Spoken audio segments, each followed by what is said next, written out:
আমরা অন্য রাজ্যে দেখেছি যে বিজেপি হিন্দু হিন্দু করছে, কিন্তু কাশী, বেনারস, উত্তরপ্রদেশে বিভিন্ন জায়গায়, দিল্লিতে আরএসএসের অফিসের পাশে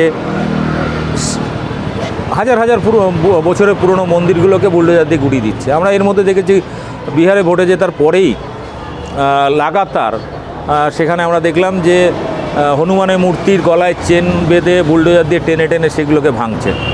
এগুলো দেখছি, মানে বিজেপি আরএসএস কোনো দিনই কিন্তু হিন্দুত্বের ঠিকাদার ছিল না। এরা মুখে হিন্দুত্বের সুরসুরি দেয়, বাস্তবে এরা হিন্দু বিরোধী। ভারতবর্ষে মোগল আমলে এত মন্দির ভাঙেনি যতটা নরেন্দ্র মোদী গত 10 বছরে ভেঙেছে। কিন্তু এখনও পর্যন্ত বলছে পশ্চিমবাংলায় এলে আমরা আকবরের নাম, হুমায়ুনের নাম, ইসলামিক নাম মুছে দেব। আবার মুখে বলছে আমরা রাষ্ট্রবাদী মুসলিমদের পক্ষে। বা পশ্চিমবাংলায় হিন্দু মুসলমানের মধ্যে যারা ঐক্যের মিল ছিল, সেই ঐক্যের মিল দেখছি আস্তে আস্তে ভাঙতে চলেছে। কী কারণে ভাঙতে চলেছে এই নিয়ে আপনি কী বলছেন? হ্যাঁ, প্রথমত গত 10 বছর আগেও আমরা একসাথে যখন কাজ করি বা চলাফেরা করি, এমনকি গ্রামের দিকে মাঠে যারা কৃষকরা চাষ করতেন, আমরা দূর থেকে দেখলে দূর থেকে কাছে কথা না বললে, সে নিজের পরিচয় না দিলে বুঝতে পারতাম না কে হিন্দু কে মুসলিম।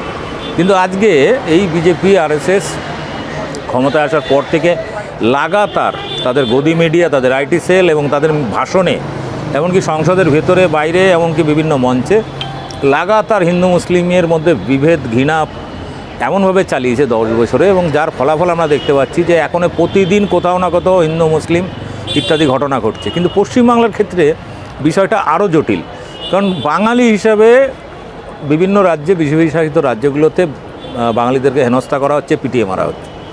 সে বাংলা বললে, সে হিন্দু হোক বা মুসলিম, মুসলিম হলে তো আরও বেশি।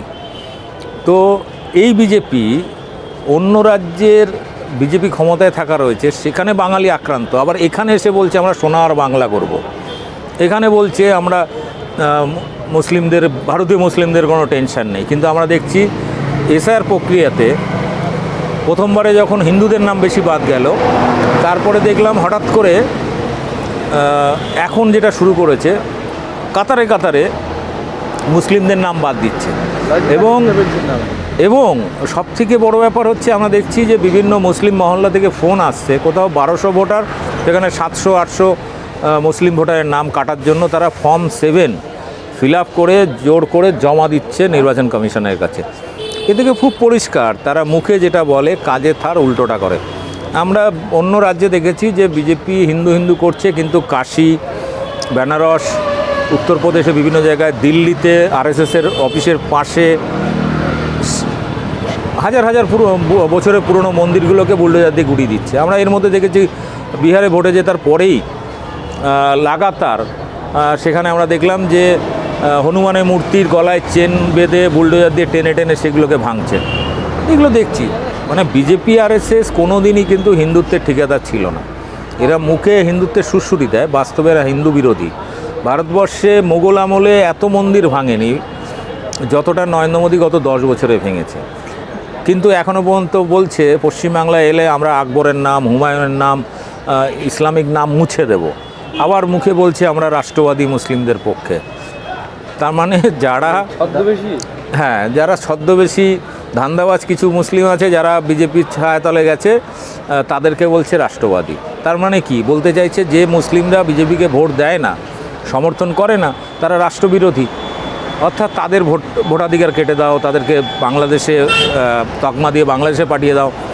এই জিনিসগুলো কিন্তু বিজেপি করছে। ফলে তৃণমূল সরকারের যে মানে গুরুত্ব কতটা, মানে দেখো ভূমিকা, দেখো এসআইআর বলো বা যে কোনো ইস্যুতে তৃণমূল কংগ্রেসের আমি পক্ষে বলবো না, কিন্তু এই মুহূর্তে পরিস্থিতিটা এমন একটা জায়গায়, আমি ধরো এসআইআর প্রক্রিয়ার মাধ্যমে যেভাবে গণহারে মানুষের নাম বাদ দিচ্ছে, এটা তুমি যদি হিসাব করে দেখো, এসআইআর প্রক্রিয়া যখন শুরু হলো, মানুষের যাতে ফর্ম ফিল আপের সুবিধা হয়, কারণ প্রচুর মানুষ আছে ফর্ম ফিল আপ করতে পারে না, তাদের জন্য পাড়ায় পাড়ায় ক্যাম্প করেছে তৃণমূল।